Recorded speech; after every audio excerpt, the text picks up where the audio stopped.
Today we shall be discussing a very important subject. This is the subject which is drawing the attention of the entire world as of now. With Russia, Ukraine, and Hamas Israel conflicts continuing for long, various stakeholders are positioning themselves in the Indo-Pacific with more focus in South China Sea and around. You will be knowing that Indian Ocean region has been well defined in its extremity by the International Hydrographers Association, giving out the details as to what is located in its north, south, west, and east. But Indo-Pacific has not been defined to that extent. It generally corresponds to the east coast of Africa to west coast of America. Despite India being physically little away from the intense area of conflict of South China Sea in Indo-Pacific, this area will see India's role in some way or the other. We are fortunate that we have got a professional of repute who knows each and every bit of Indo-Pacific, and we shall be hearing from Ambassador Sujan R Chinoy, who is DG MP IDSA, on evolving dynamics of Indo-Pacific. Before I invite him to talk on this issue with each one of us and those of our guests who have joined on the WebEx, I would request the coordinating person to read out his credentials so that we all are aware, just for refreshing, though his name is well known not only in the country but in most of the countries in the world today. Good morning. Ambassador Sujan R Chinoy is the Director General of the Manohar Parrikar Institute for Defence Studies and Analysis, better known as MP IDSA, in New Delhi since 2019. A career diplomat from 1981 to 2018, he was ambassador to Japan and Mexico and the Consul General of India in Shanghai and Sydney. A specialist on China, East Asia, and politico-security issues, he anchored confidence-building measures with China on the boundary dispute from 1996 to 2000. At the National Security Council Secretariat, from 2008 to 2012, he handled external and internal security policy, including in the extended neighborhood of the Indo-Pacific. During his public service of over 4 decades, he has dealt with political, security, defense, technology, as well as trade and economic issues. His diverse foreign career service includes posting at the UN and in Saudi Arabia. He was the chair of the Think 20 Engagement Group for India's G20 presidency and a member of the high-powered DRDO Review Committee of the Government of India. He is also a member of the Selection Committee for India's highest civilian awards, Padma Awards. He regularly contributes to newspapers and journals, besides lecturing on diverse subjects globally. He speaks fluent Mandarin and is conversant in French, Spanish, German, Japanese, Arabic, and French Creole, besides English, Hindi, and Gujarati. He is the author of World Upside Down, India Recalibrates Its Geopolitics, published in 2023 by HarperCollins. May I now request you to enlighten us, sir. Adios, sir. Thank you very much, General Ashok Kumar and colleagues from CENJOWS for inviting me to the CENJOWS weekly lecture series. Today I'm going to speak to you about the evolving dynamics in the Indo-Pacific, but it's not necessarily limited to a maritime perspective. I intend to cover the situation I see it in terms of India's core interests, a world in flux, the broad international context that exists today, and then move on to issues specifically pertaining to the Quad, for example, the South China Sea, the situation in the Taiwan Strait, and also cover India-China regions broadly, as well as with regard to the boundary dispute.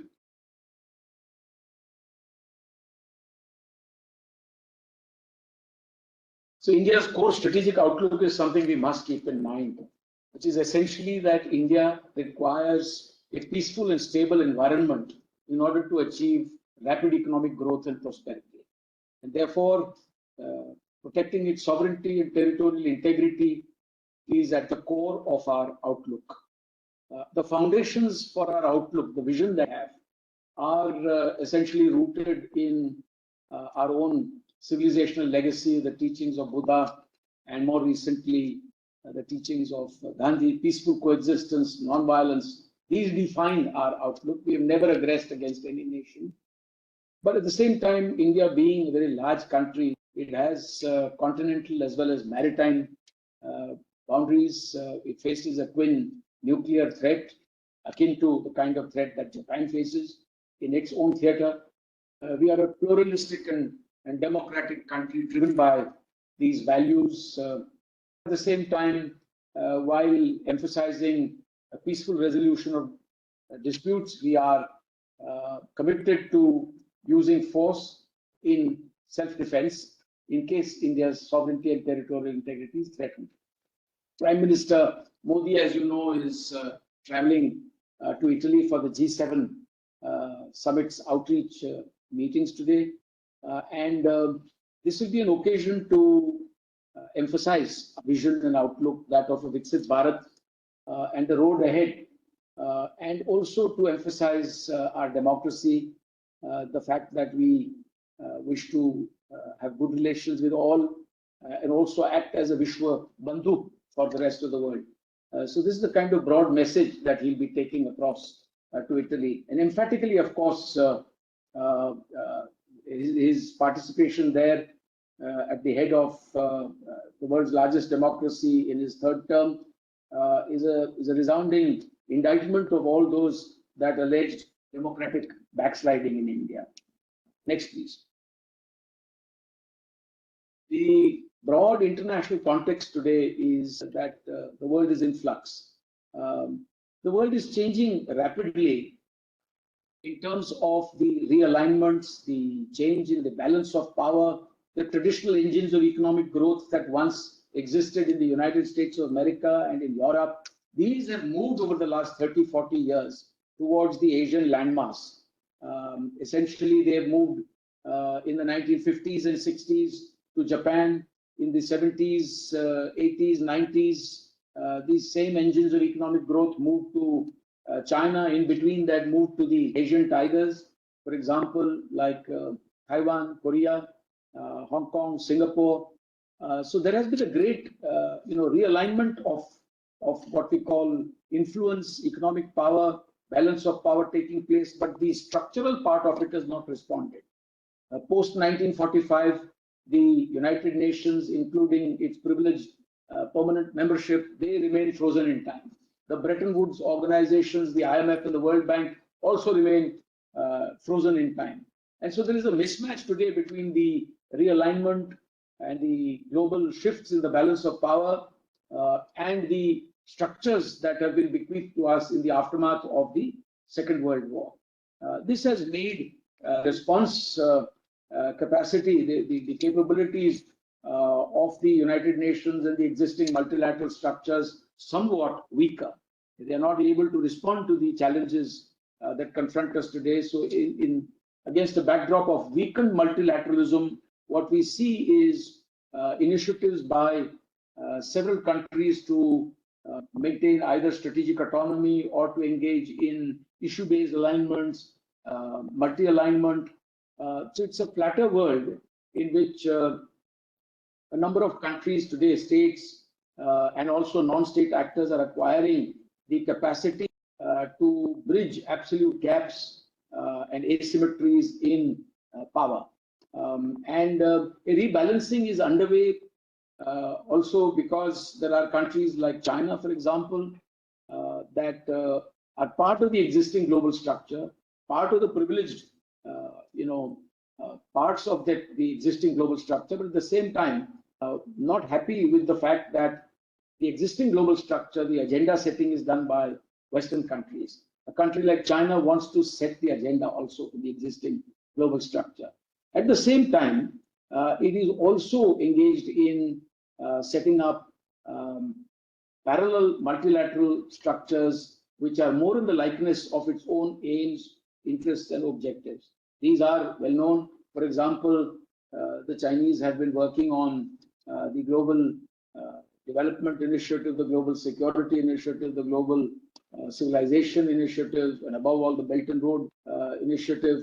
And there's also a broad pushback against these efforts by China to set up a parallel global structure without necessarily vacating its privileged seat in the existing global structure. It's riding towards. There is a global contestation underway today, and this is true of all geographies. I have summarized this as the 7 Ts. These are defined by me as the 7 Ts and the 4 Fs. These impact all geographies, whether it is Europe, Eurasia, the Middle East, or the Indo-Pacific. Trade and technology are lending themselves to greater weaponization. Trade, by the way, is fungible. It is difficult to control, and it's not a surprise, therefore, that even when many countries have misgivings about China-centric trade overdependence, desire to de-risk their economies from any particular geography, they are finding it very difficult to do so. Even in the case of India, we have seen post-Galwan that bilateral trade with, for example, China has continued to grow.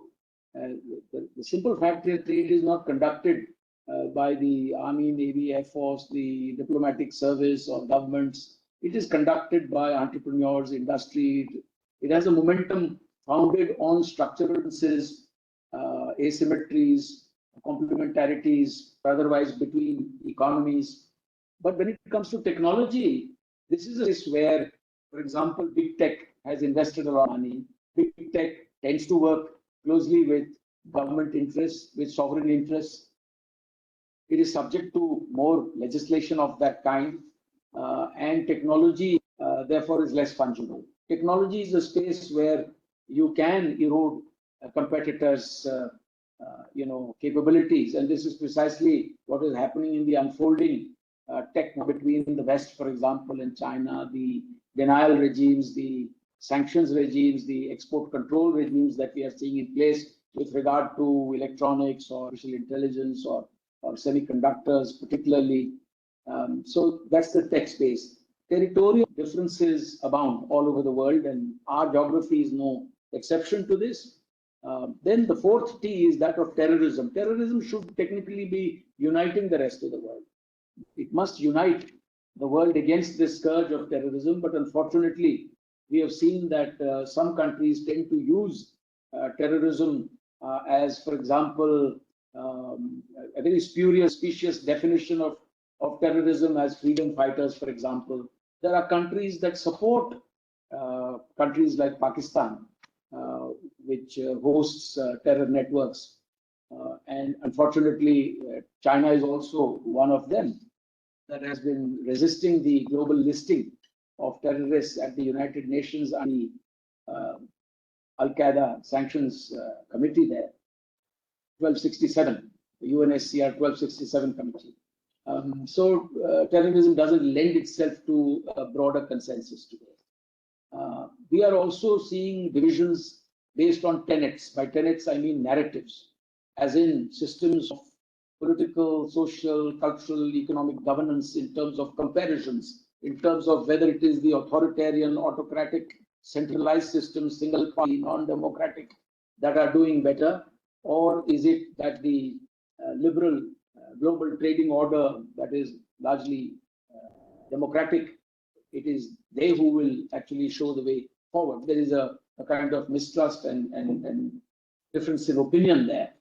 Transparency is lacking because it's very easy to, for example, count bean counting of, say, assets in terms of how many guns an adversary has, how many ships, how many airplanes, but you cannot really read the intentions and motivations of an adversary unless there is transparency, unless there is dialogue, unless there is conversation.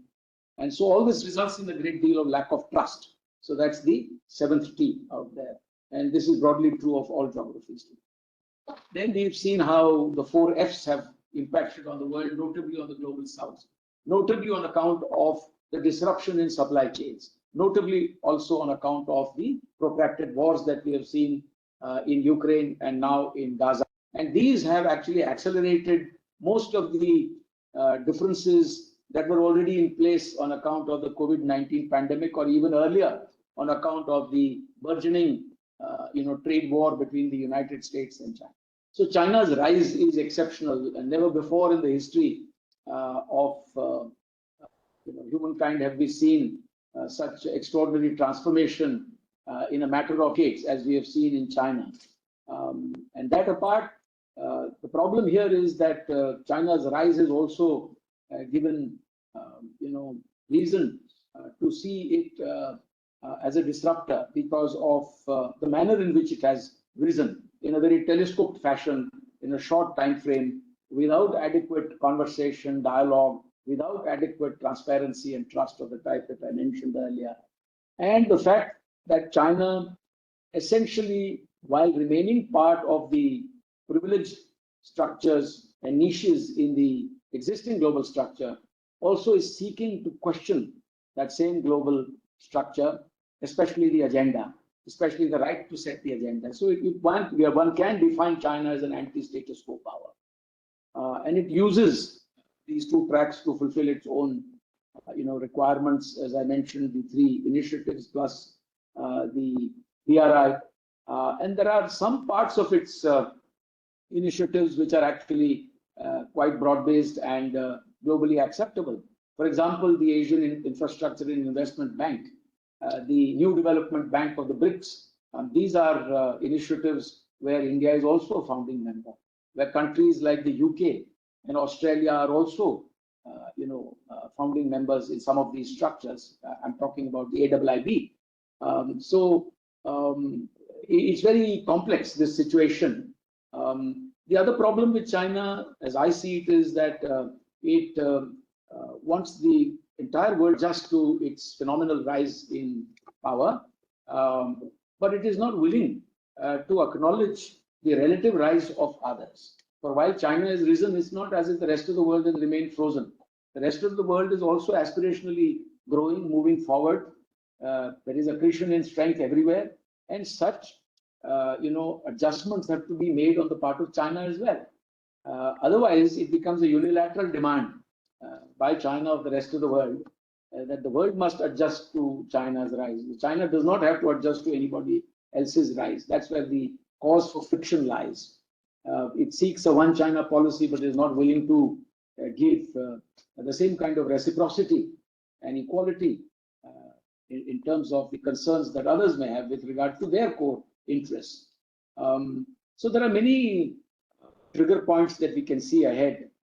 2027 brings up the PLA's centenary, and that is occasion to drumbeat. It is occasion to a bit of chest thumping, and we do not know, therefore, how the security situation could pan out over the next few years. But I dare say that whether in 2027 or at the time of 2049, in trying to achieve the China dream of making China a strong, modern, and rejuvenated Chinese nation, the Chinese will have to keep in mind that any adventure into military, friction or kind of kinetic war with, others like the United States and its allies could actually derail its China dream in its entirety. Next, please. China also faces key challenges on account of its centralized autocratic leadership. There is growing concern within China about rise in corruption, the aging population, down in infrastructure, stock and manufacturing sectors. There is a shift towards artificial intelligence, electric vehicles and batteries. So there is a basic reorientation of the economy that's taking place. It's moving very rapidly towards high-tech areas. But this is true of all economies that have grown. As they grow, they kind of move out of certain sectors, and others in the region tend to take over the lower ends of the same, equation. There is growing income inequality today, a growing backlash by the region. China's coercive and unilateral policies are not readily accepted by others. There is the Quad, there is AUKUS, and in different ways the space, speaks out against some of these issues.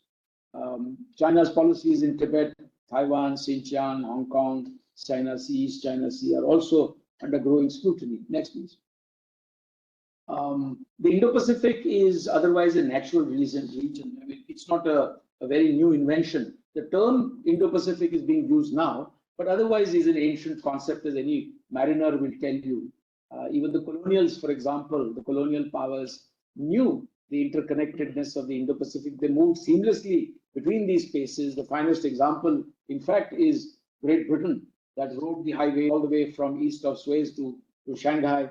Most of the colonial powers, in fact, in the age of exploration, the medieval ages, made full use of the interconnectedness of these water bodies. Today, of course, these two large oceans and the connective tissue in the South China Sea in between lend themselves to all those 70s that I mentioned in terms of tensions. And the fact of the matter is that whatever happens in one part has direct ripple effect in the other part.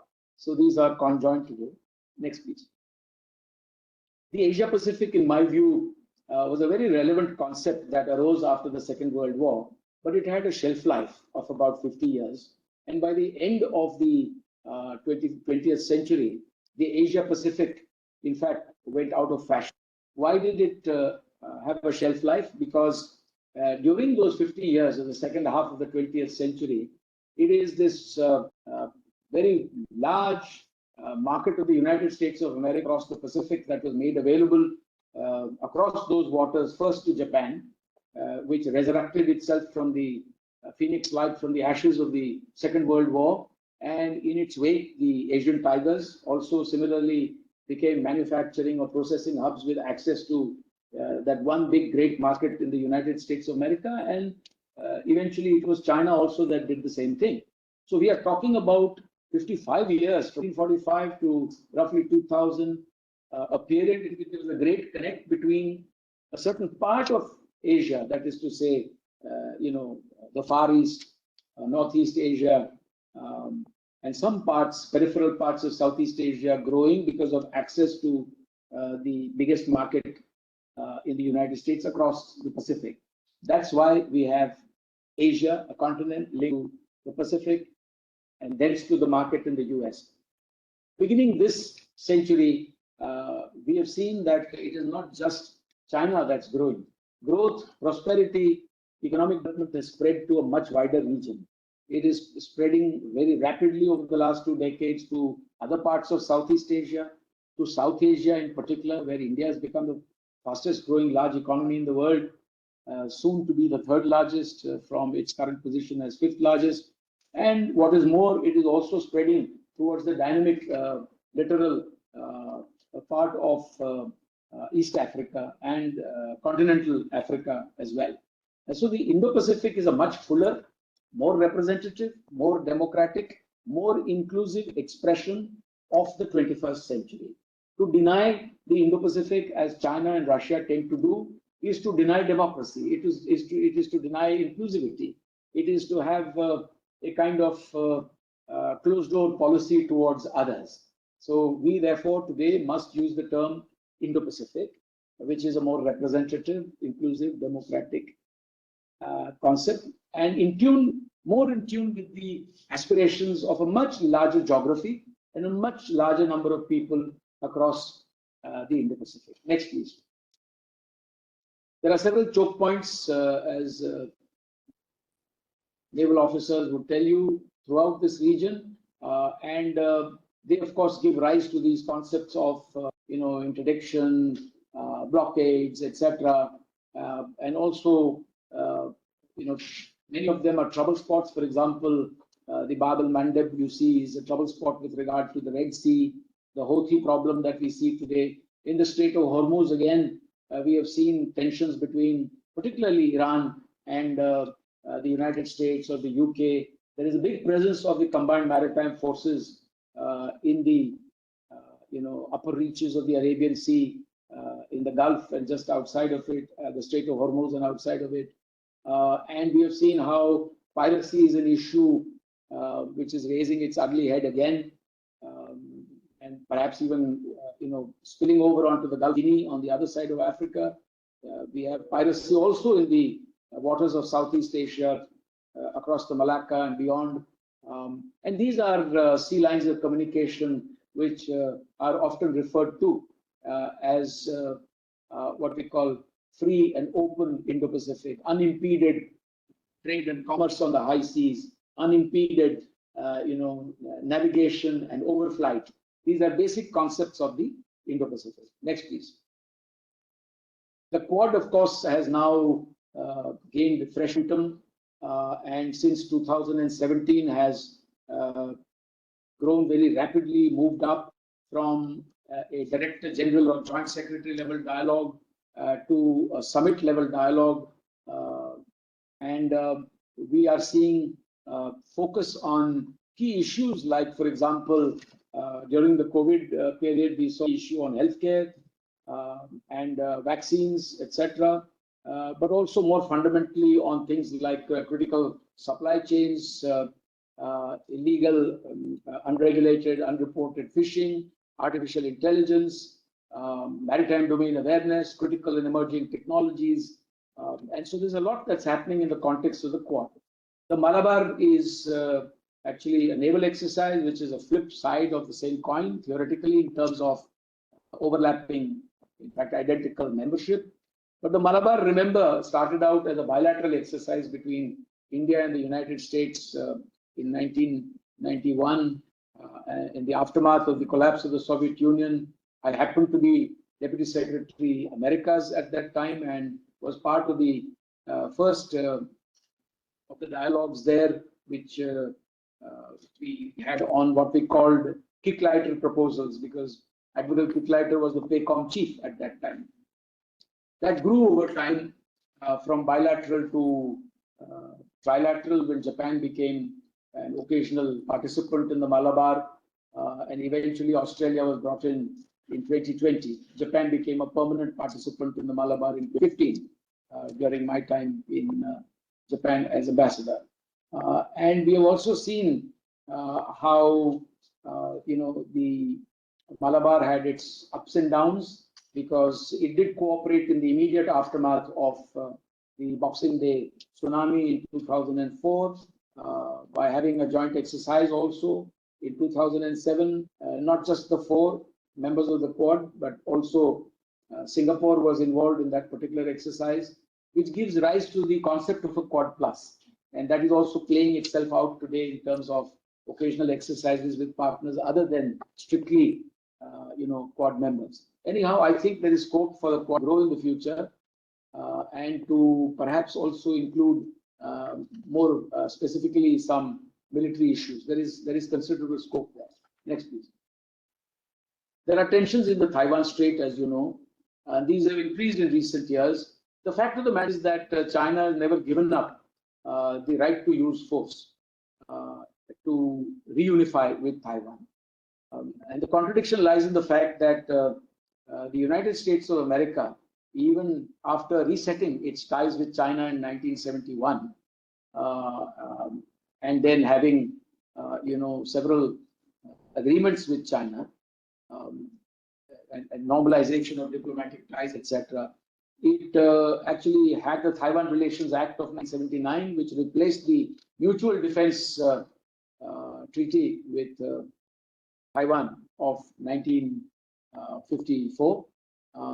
The fundamental commitment there is two-pronged. One, that reunification should be peaceful. The United States doesn't take sides on the territorial or geographical issues, or right or wrong, but the US stays committed to peaceful unification and against the use of force. Secondly, in the interim, to meet Taiwan's legitimate defense needs.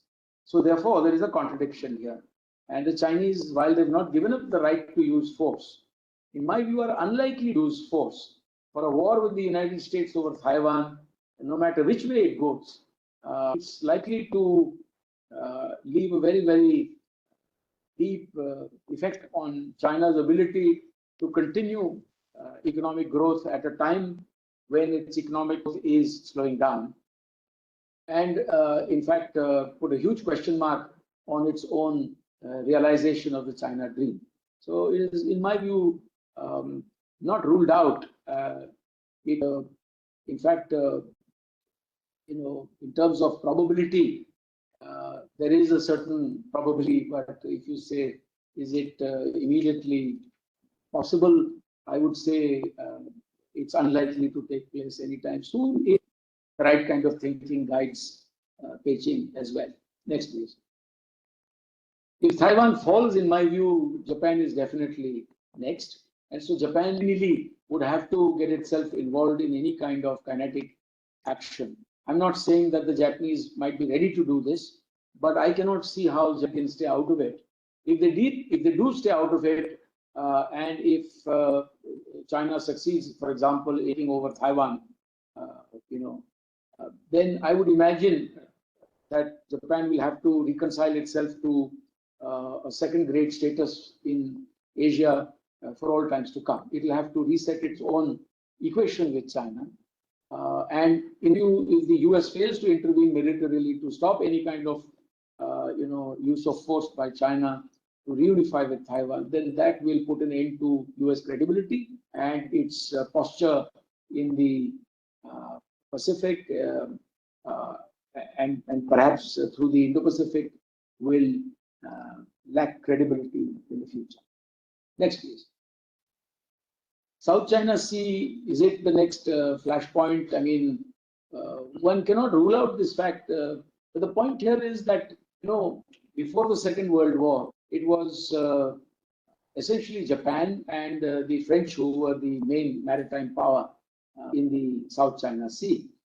As you know, the French also in Indochina, as in Indochina being, the area of Vietnam and Laos and Cambodia, and Japan also a very major naval power throughout this region. Post 1945, in fact, this space largely was dominated by the United States of America through its bases in Subic Bay, for example, in the Philippines, which it vacated because of its focus on the war on international terror, etc. But over time, we've seen that the Chinese have been claiming this space through their so-called 9-dash line, which is an artificial line. They've created some artificial islands there. They've declared unilateral ADIs, which of course, is not accepted by others. The US conducts freedom of navigation operations, but my key point here is that FONOPS, while demonstrating the opposition to China's extended maritime claims or based on extended baselines, even when an archipelago doesn't exist, they claim extended baseline, but all does nothing to undo the changes that have been made on the ground. In other words, FONOPS do not restore status quo ante. Therefore, it still leaves China in place there, even while FONOPS are being conducted. The other problem about FONOPS is that FONOPS, when the United States does FONOPS, it does it as a hyperpower. It's kind of mindless in terms of whether it's conducting FONOPS against friend or foe. It conducts FONOPS against friends or foe, like the Philippines, with which it has a mutual defense treaty. It conducts FONOPS against Indonesia. It conducts FONOPS against India as well. And so, therefore, I do not give much credence to FONOPS in terms of its ability to restore the status quo ante in the South China Sea. It's a done deed as far as I'm concerned. Next, please. There are changing dynamics also in the Indian Ocean. I don't want to dwell too much on this, but the point is we see a lot of ferment today taking place in the Red Sea, where the Houthis are targeting ships. We have seen how India has taken the initiative to deploy several vessels, just 10. In fact, we keep saying 10 vessels. We've deployed many more than 10. in the Western Indian Ocean with regard to this current challenge that is emerging there. We have earlier been participating as an independent navy in the Gulf of Aden and escorting ships in the internationally recommended transit corridor. Now we are also associated with the Combined Maritime Forces, particularly with Combined Task Force 151, which does security related to the region outside the Persian Gulf or the Strait of Hormuz. We've also seen how others are involved in conflicts in that part of the world, Ethiopia and Somalia, and other issues out there. Next, please. There are extra-regional powers in the Indo-Pacific. The Chinese said Asia for Asians. The point of the matter here, the fact of the matter is that this is a region where traditionally colonial powers have also acquired bases. They have presence. They have men in uniform. They have trade, investment, interests, and these are not of 10, 20, 30 years duration. Sometimes some of them stretch over centuries. So when we speak of, for example, France or the United States or Britain, etc., then these are what I would call stakeholders in the Pacific with a long history and not to be dismissed as extra-regional powers. They have legacy. All the P5 are present in the Indo-Pacific. Even Russia is present. Russia is an Indo-Pacific power. It's unfortunate that it refuses to recognize the Indo-Pacific, partly because of the allergy that China has shown towards the Indo-Pacific. The Chinese see that when the concept of the Indo-Pacific is used, the reality of China is relatively diminished in favor of a larger region which is more open, democratic, and inclusive. Others are also sharing the space there. If it is Asia Pacific, it will be advantageous to China. So I think some of that is a kind of narrow view that China has ended up taking. So I must say that their scholars and internal discourse in China often refer to the Indo-Pacific, but to the outside world, they continue to present that I wish to block the Indo-Pacific kind of posture. Next, please. So there is a suspicion that China harbors against the, not just the Indo-Pacific, but also particularly the Quad. It is seen as a potential Asian NATO, which it is not. We should be very clear about that. It also criticizes the Quad, as you know, as a small clique or a small group, and that these small clique politics, China alleges, are aimed at containing the rise of China, etc. By the way, when China itself engages in small clique groups and small politics with certain regional countries, it does not leave space for others to make the same claim against China. And ASEAN centrality, in my view, is an opportunity for China also. It's because the code of conduct there has been languishing since 2002, and China has developed the capacity to deal with each of the ASEAN countries bilaterally, break up consensus, and also to therefore shape outcomes in the negotiations on the code of conduct. So therefore, the whole issue of ASEAN centrality is a double-edged sword, because ASEAN countries over the decades have now also become increasingly dependent on China, not only for their economic future, which is apparent, next door to the world's largest economy in terms of purchasing power parity and the second largest in nominal terms, but also some of them have become increasingly dependent on China in terms of what they perceive as their security needs. The CLM countries, for example, in Southeast Asia, or to some extent even Thailand and Myanmar, would fall into that category. Next.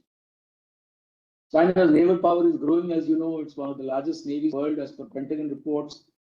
Its surface ships, vessels, its subsurface capacities are growing exponentially. And this is something that has made its navy now a blue water navy. And they are expanding their reach, their operations. They are building a number of aircraft carriers, as you know, and the third one is undergoing sea trials. So this is something that we have seen within a very short period of time. I think the intention will be to spill over into more oceanic spaces. And from our point of view, we have to be mindful of the fact that the Indian Ocean, being next door to, South China Sea and also linked to what's happening in the Pacific, we are likely to see more presence of the Chinese. I would deem the Chinese presence there as disruptive because it's in terms of emphatic presence, it's coming in roughly 600 years after what we saw in the 15th century when Admiral Chang He mounted some of his, episodic voyages in the Indian Ocean. But China was never a real naval power in the Indian Ocean. This is not to say that others are not naval powers in the Indian Ocean. In fact, the Indian Ocean is awash historically with great power rivalry and presence. The Americans are there in Diego Garcia, the French are there in, Reunion and the Comoros, etc. The Mozambique Channel is also full of this kind of a presence. So the short point here is that if the Chinese were to spill over into the Indian Ocean, it is not just alarm bells for India alone. In fact, the other major powers all present in the Indian Ocean will also have to pull up their socks and do much more than is apparent. Next, please. India-China relations have gone through their ups and downs. They've never really been smooth since 1947 when we acquired independence and the Chinese came into their own in 1949 as the People's Republic, etc. I'd say broadly that the communists acquired, as they claim, some of their positions with regard to territorial claims based on the old Republic of China claims. We tried to build a good relationship with China through, Hindi Chini Bye Bye and also sort of fronting China in the Bandung conference but I think that kind of trust by the government of India of the day was misplaced because in a way it was like relegating to the back burner our bilateral issues with China in order that India could play a larger role on the Asian stage. Because if, for example, if we wanted to play a big role in the Korean War, as we did in terms of the being the chair of the repatriation committee, etc., not have done that without both belligerents accepting us. So some of our bilateral concerns were relegated to the back burner during that period. Kind of trust that we placed in our ability to discuss, contentious issues, the basis of the 5 principles of peaceful coexistence, etc. These expectations are belied. And by the 60s, of course, 62, we already had a boundary war with them. Next, please. In contemporary times, of course, we have seen how, following all these ups and downs over the years, the bloody Galwan incident of 15 June 2020 fundamentally caused a rupture in bilateral ties. We think it was premeditated on the part of the Chinese. It wrecked all the bilateral consensus that had been achieved over the years through various summits, protocols, and agreements. And this kind of action was totally unacceptable. Next, please. There could have been a number of factors at play here. In terms of messaging, China could have been messaging, to that it is concerned about India's coming closer to, for example, the West, particularly the United States. There could have been a message here for India's neighbors that India is not, after all, such a big power. China can actually, engage India in such manner militarily. There could have been internal messaging for their own people in the run-up to the party congress and the centenary of the party that was marked in 2021, just before the party congress took place in 2022. So these internal pressures could also have been a reason. Next, please. Next, please.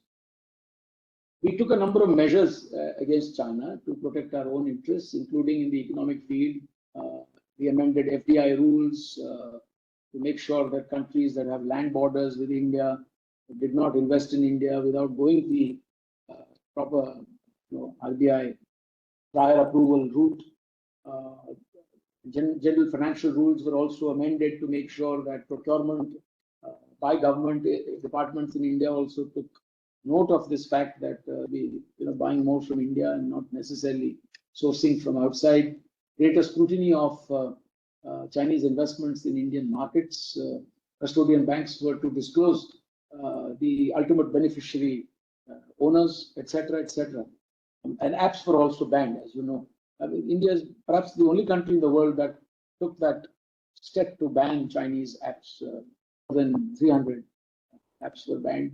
There is growing concern here because Chinese individuals and organizations, criminal organizations, are also engaging in a lot of fraud in the tech space in India in terms of defrauding ordinary people through apps, loans, and things like that. So one has to be greatly concerned about that. Next, please. Dialogue has not been ruptured, but I can't say that it's of a very great quality. It's continued at the political, diplomatic, and military levels. You are all aware that the corps commanders have met 21 times. The WMCC has the working mechanism for consultation and coordination has met 29 times. This is a new thing. The military being directly involved is a relatively new phenomenon. In the old days, we had a structure that was essentially led by the Joint Working Group on the boundary question, which there were representatives, but it was largely a civilian-led effort.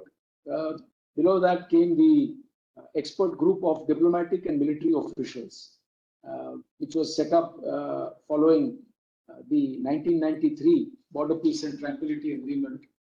I took over the reins of that dialogue in 1996 and engaged in all the rounds till 2000, including the implementation of both those agreements, but notably the 1996 CBM's agreement.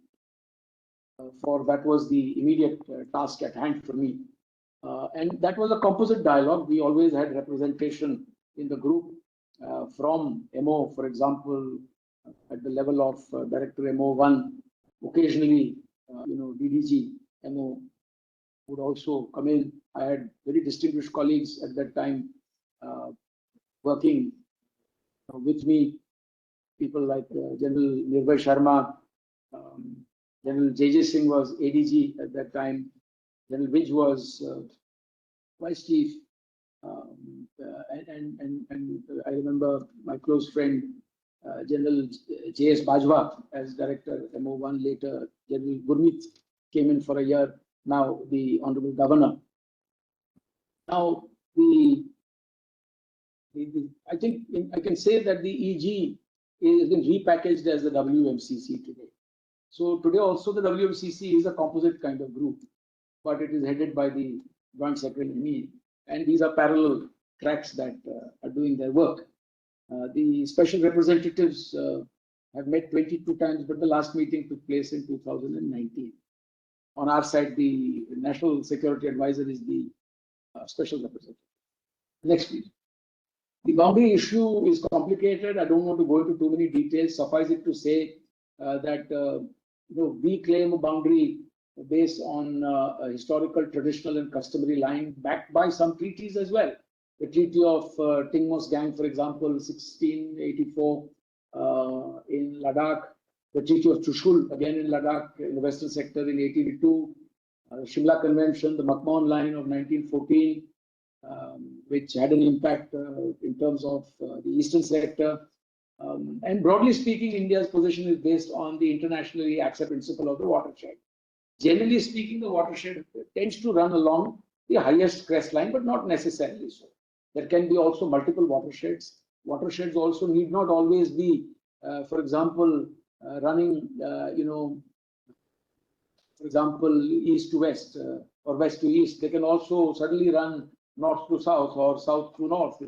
So this kind of multiplicity can also complicate issues when you are identifying the true watershed. But the Chinese, of course, insist on other factors also. For example, they say that the valleys, mountain passes, peaks, highest mountain ranges, river streams, all this should be part of the cauldron of factors. They play down the sanctity of the watershed as being the defining principle. Next, please. They also say that the India-China boundary has never been, defined by treaty, the past, etc.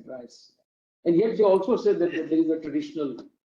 They also say there is a version of a traditional customary boundary. But for us, of course, the larger question is that until the Chinese moved into Tibet in 1950, into Xinjiang 1949 into Xinjiang and 1950 into Tibet. I repeat, 1949 into Xinjiang, 1950 in Tibet. We had buffer states there. India and China were notional neighbors, as civilizational neighbors. We were not land border neighbors. We also had what we call frontiers. The British had left us with frontiers, by and large, apart from sections that had been defined. But even if they had been defined, they had not always been thoroughly, demarcated, delineated on a map and demarcated on the ground. These are all concepts that you may be familiar with, because I think there were some exceptions, like, for example, the Sikkim sector, where we not only had, delineation on the map, but also demarcation on the ground in the 1890s. But many of these border pillars shift, etc., which is something that gives rise to a little separate problem in the so-called finger area in North Sikkim. We also have the complexity of both Pakistan and China, not just Pakistan, being parties to the dispute in Jammu and Kashmir. Why is China a party to this dispute? It's not a third party. It sounds strange to me when the Chinese say that this dispute should be settled by the two sides based on relevant agreements and on relevant UN Security Council resolutions. For the matter, the fact of the matter is that China is itself a party to this dispute. And how is it a party to the dispute? It's a party to the dispute because it has illegal possession of 38,000 square kilometers in Aksai Chin, which is an extension of Eastern Ladakh. And it is also a party to the dispute because it has illegally acquired 5,180 square kilometers of Indian territory in Pakistan-occupied Kashmir through the so-called boundary agreement between China and Pakistan of 2 March 1963, whereby the Shaksgam Valley was handed over to the Chinese. So they are as much a party to the dispute as Pakistan is. Next, please. Every decade has seen these ups and downs, but the boundary issue has maintained a consistently negative trajectory, except for example, the great effort that was made at certain points of time to enter into protocols and agreements. And people like myself also spent a lifetime doing this sort of thing. So it is galling for me to see that, work that was done to create confidence building measures, to create, border personnel meeting points, to have flag meetings, to have, sort of regular, BPM points, etc. All this today has come under a cloud. When I remember how much time it took to lay one, say, line across Nathula, a telephone line, and if it was damaged in a landslide, it took another year or so to recover such communications. So hotlines, BPMs, ad hoc, regular, etc. These are CBMs on which we have worked. We have worked on protocols in terms of how to engage, how to disengage, these so-called white flag, banner drills, SOPs with regard to how you carry out your patrols. If they are, armed, how do you keep your weapons? Where does your barrel point? So many things have been worked out in fine detail. And for a while, we thought it's working well as well. But the Chinese obviously did not abide by this in Galwan, and as part of some systematic, premeditated effort at questioning all the efforts that the two sides have made. This slide actually just gives you an idea of what happened. After 62, Nathula and Chola, you're aware, ambush at Tulungla in 75, incursion and confrontation, eyeball to eyeball in Sundarangchu. It lasted for 8 years, from 86 to 1994. It was only in 1994 that we finally moved back the Chinese went back and then we disengaged by pulling back our last 2 posts. Jaya and Negi posts were pulled back across the,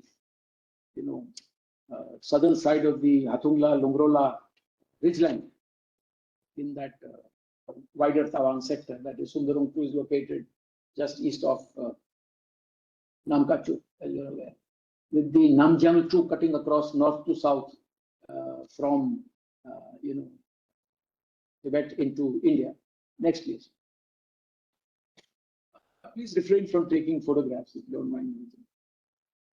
The concept of the line of actual control, now here I must tell you that the LSE was never part of Indian lexicon, all right? So through the 50s, 60s, and up to the mid 70s, we always said so-called line of actual control. We first heard of this line of actual control from the Chinese when they started talking about there exists a certain line of actual control kind of language that started creeping in around 1956. And then Chou En-lai emphatically spoke about this in 1959. And he also wrote a letter on the 7th of November 1959 to the then Prime Minister, Mr. Nehru, outlining China's concept of the line of actual control, as in their view, some kind of traditional, customary line the Chinese had always exercised control over. So for us, it was fakery right from the beginning, LAC. But around the mid 70s, we began to internalize this language, which was earlier referred to as so-called and in parentheses, always, because we thought there was going to be some kind of forward momentum and we were looking at resuming dialogue.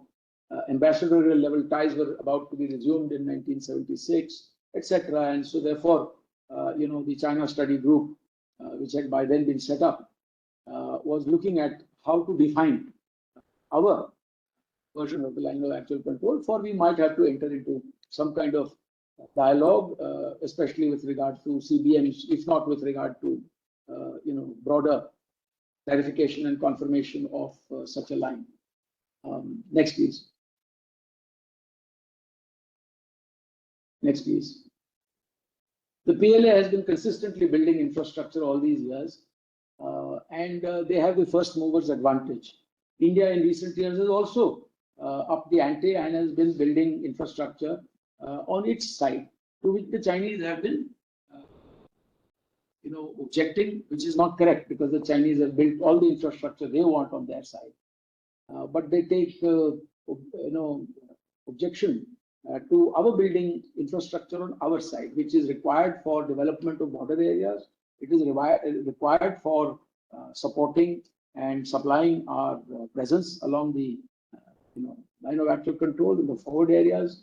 And so therefore, it is not correct for the Chinese to have objected to our construction while themselves continuing in an restrained manner to build surveillance, communications, roads, even these border villages, etc. They've also engaged now in this somewhat ridiculous exercise of renaming places on our side, but that's also old hat. They've done it before. Next, please. This just gives you a broad look at the, three sectors. I don't want to go into details here. Western sector, middle sector, which sometimes the army tends to refer as central sector, but these terminologies are interchangeable, and eastern sector. Next, please. The boundary issue is a factor in bilateral ties. And currently, the Indian position is that we must first normalize the situation in the India-China border areas, restore peace and tranquility, disengage at the remaining friction points, and then it opens the way and paves the way forward for resumption of normal bilateral ties. The Chinese are now claiming that, at the time of Galwan, there was what we call emergency border management. Now, after nearly 4 years, the situation is different, that we now should be, engaging in normal border management, and that this boundary issue is only a part of the bilateral relationship. It must be put in its proper place, and that we should continue with normal ties in all other sectors. We had tried this, as you know, in 1988 when Shri Rajiv Gandhi visited China. I was the desk officer for China then also. And the view that we had then was that we would keep aside the boundary question, continue to negotiate it, and try to resolve it through peaceful dialogue. At the same time, we will build relations in all other sectors, and including in trade and economic relations on an equal basis. So the current position that India takes and should take, and this is my position, is that, you see, we can normalize the existence of a bilateral dispute. We can also normalize in our bilateral relations the fact that such a dispute may take time to resolve. But we cannot normalize and accept the potential for bloodshed in our bilateral relations. So that requires the Chinese to disengage from the friction areas, to do something more than they've done so far. And until that specter of bloodshed exists, because there are 60,000 people on either side pitted against each other, close to the border, armed to the teeth, pointing their, equipment and everything at each other, how can we have a normal relationship? Next, please. And overall, I think China should also be more forthcoming on clarification and confirmation of the line of actual control. But I think what they have relished is the prospect of pushing up their claim lines every few years. Remember that, the Chinese were never in Arunachal Pradesh. The earliest that they came, even briefly, for a couple of patrols, episodic, somewhere near Walong, was in the aftermath of, Chawar Fang's entry into Tibet, into Lhasa in 1910. And this is just 2 years before the collapse of the Qing and the coming into place of the Republic of China in 1912. During the brief period, they were probing, the border regions around Walong area. And before that also they hadn't come, and after that also they didn't come till they moved into, Tibet in 1950. Even after moving into Tibet in 1950, they took a while to come down to that, southernmost extremity, because it took a while for them to pacify the regions in between. And of course, by then, Major Bob Khatang, formerly of the Assam Rifles, later of the civil service, who had been asked to take a column and deploy in Taiwan, had done so ably, and we therefore were able to up to by and large, with some exceptions, to what we perceive as our IB stroke LAC stroke watershed. So that congruity is generally evident in the eastern sector. You can't say that it's the same kind of situation in the western sector. Next, please. There is a broad attempt that China makes today to, become a dominant power beyond its immediate area into South Asia as well. And one can understand the fact that as China grows in economic and military power, there will be a tendency to spill over into other regions also. All global powers, all rising powers tend to do that. But when it happens without proper consultation, without proper dialogue, without proper trust and transparency, it gives rise to misgivings. It gives rise to a lot of tension also. And we see some of that happening as a result of China's, expanding presence in South Asia, both continental and maritime, whether in our neighbors or in the broader maritime space. And Pakistan, of course, has become like a linchpin for, I would say, some kind of containment of the rise of India. So China exercises that containment through Pakistan. Of course, Pakistan is like an albatross around China's neck also, when it comes to its disastrous economy and the kind of growing, tensions with terrorist networks there, some of which spill over into its soft underbelly in Xinjiang. So it doesn't come without cost. But I think the larger gains that China might see of keeping Pakistan under its wings, arming it, obviously against India. And so that policy continues. And Pakistan also tries to deliver with regard to being a mouthpiece within the OIC for his interests. It's no wonder that the OIC always gives a clean chit to China with regard to its treatment of minorities in Xinjiang, etc. How come? You have to study this. And Pakistan also plays a role in that. Pakistan also supports with regard to curbing, Eastern Turkestan independence movement activists, etc. Many of which are to be found, were to be found in the Fatah area as well. Next, please.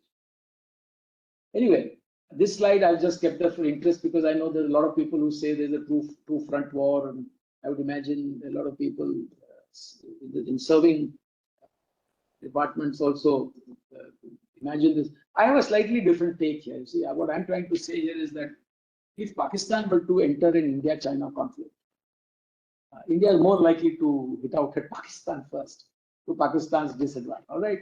So Pakistan will always have to keep in mind whether the game is worth the candle.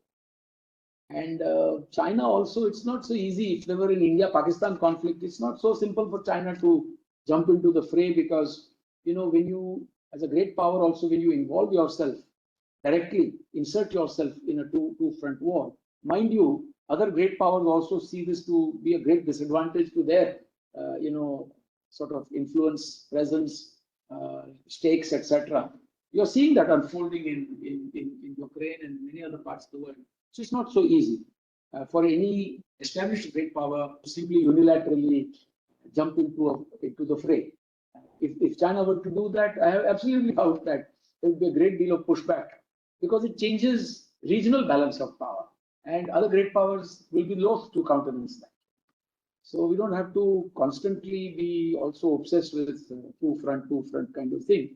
I'm sorry, I may sound a little contrarian here, but it's food for thought. People can research this a little more. I think the short point here is that you have to be prepared.